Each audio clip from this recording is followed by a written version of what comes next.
The most exciting part about the quantum internet is that we can't even start to imagine what it can bring to us before it becomes a reality. I'm a quantum engineer. I work on solving problems to create quantum information technologies to enable something called quantum internet. Since I was young, I was always fascinated by the fundamental and the strange properties of light. And that led me to the current field of quantum optics, where we try to gain understanding of the fundamental properties of a single particle of light. We call it photons.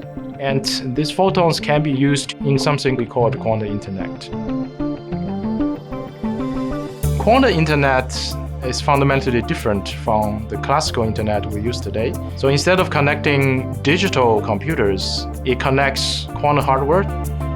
The biggest role of quantum internet is to connect dislocated quantum computers, such that the computational power, when they combine several these quantum computers, will be far exceed the power of a single quantum computer. This gives you the sense of you can remotely transfer and process information even though your underlying hardware is distributed over a very large distance.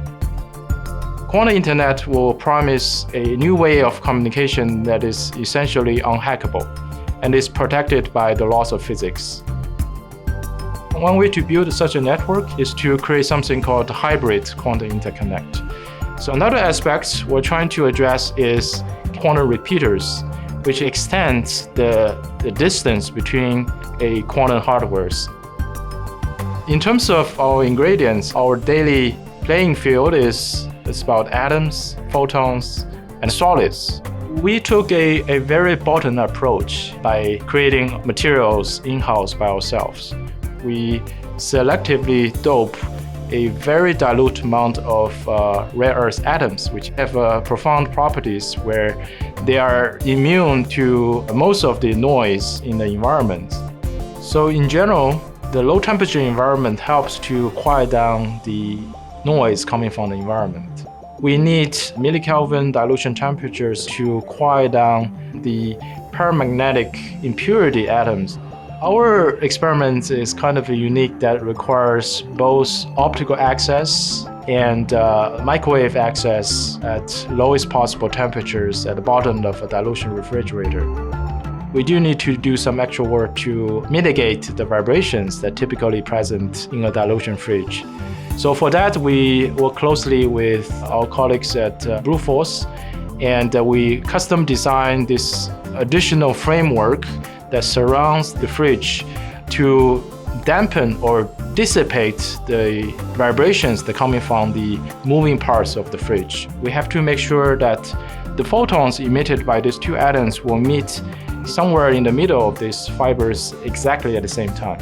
And that's something that requires quite a feat of engineering. Quantum information science technology is still by large at this infancy stage, and therefore there remains many unknowns and many uncharted territories. Almost on a daily basis, we're expanding the boundaries of existing human knowledge.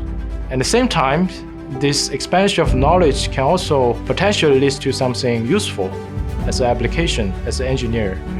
And that's something tremendously exciting for me, that we're both playing the role of a scientist to making understanding of how nature works, at the same time try to create something useful for technology.